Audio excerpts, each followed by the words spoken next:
Shalom, puji nama Tuhan. Kita berjumpa kembali dan minggu ini kita mau sama-sama belajar sesuatu yang firman Tuhan ajarkan kepada kita semua. Kita buka sama-sama Maleakhi pasal yang keempat.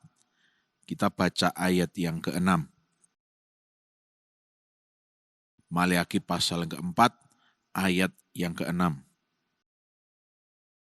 Firman Tuhan berkata demikian. Maka ia akan membuat hati bapa-bapa berbalik kepada anak-anaknya dan hati anak-anak kepada bapa-bapanya, supaya jangan aku datang memukul bumi sehingga musnah. Amin. Sampai di sini dulu pembacaan kita. Semua anggota Gereja Allah Baik yang tergabung dalam komunitas KPK dimanapun Anda, baik Anda minggu ini bertugas melayani sebagai pembicara atau hanya beribadah, berkomunitas bersama-sama, ada sebuah hal, concern yang sebetulnya firman Tuhan sudah tuliskan dan peringatkan bahwa ini akan digenapi dan ini sangat penting. Dan ternyata juga hari-hari ini sedang diteliti oleh masyarakat luas, yaitu mengenai hubungan keluarga. Ya. Dan kita patut untuk banyak berkaca sebab ternyata Indonesia di dunia ini, dari sekian ratus negara yang ada di dunia, Indonesia menduduki peringkat ketiga tertinggi negara fatherless yang tidak mendapatkan cukup figur ayah. Ya, tidak ada hati bapa yang tercurah kepada anak-anaknya.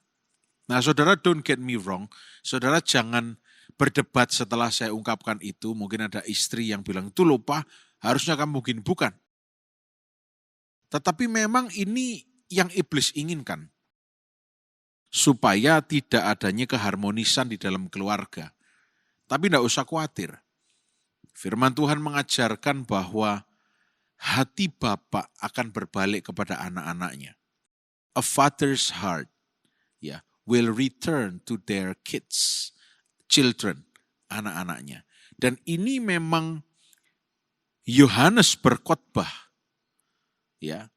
Yohanes berkhotbah supaya adanya keharmonisan di dalam keluarga, adanya pemulihan hati Bapa. Sebab ini sangat penting. Ya, kalau kita mau belajar sungguh-sungguh tentang hati Bapa, mungkin tidak cukup waktu untuk dibahas ya. Ada sebuah panggilan surgawi ya, agar posisi ya Bapa ini kembali ditempati. Ya. Sebab kadang-kadang kita sebagai anak sudah agak cuek, tidak peduli ada Bapa atau tidak, terutama Bapa kita yang di surga juga tidak peduli. Tapi kita harus berkaca bahwa firman Tuhan sudah mengatakan, hati Bapa berbalik kepada anak-anaknya dan hati anak berbalik kepada bapa-bapanya. Coba kita lihat Lukas pasal 1 ayat 16 sampai 17. Lukas pasal 1 ayat 16. Ini menceritakan mengenai kelahiran Yesus. Ya.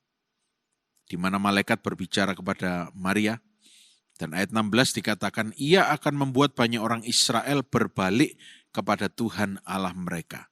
Ayat 17, dan ia akan berjalan mendahului Tuhan dalam roh dan kuasa Elia untuk membuat hati bapa-bapa berbalik kepada anak-anaknya dan hati orang durhaka kepada pikiran orang-orang benar, dan dengan demikian menyiapkan bagi Tuhan suatu umat yang layak baginya. Puji Tuhan, ada Tuhan Yesus, kita tidak bisa melakukannya sendiri. Kita perlu Tuhan Yesus untuk adanya restorasi. Baik itu hubungan kita dengan Bapa, makanya dia adalah juru selamat.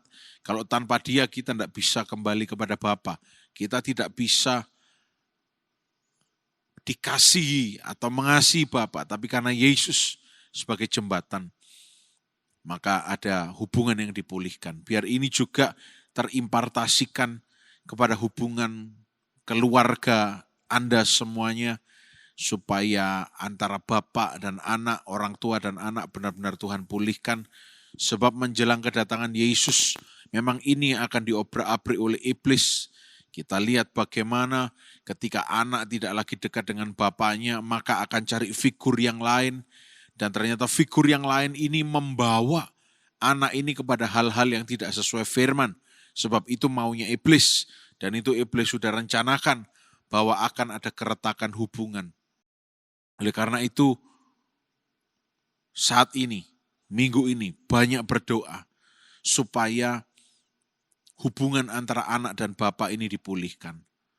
Bukan cuma secara fisik, bapak jasmani dan anak rohani, dan anak jasmani, tapi juga kita dengan Bapa. Supaya ada hal-hal yang mungkin mengganggu, memblokir hubungan kita dengan Bapa itu dipulihkan. Dan supaya kita bisa mengembalikan posisi Bapa, Allah Bapa, di posisi yang sesungguhnya. Dia menempati posisi di tempat pertama di hati kita, bukan yang lain. Dan ketika ini terjadi, saya percaya nama Tuhan dipermuliakan.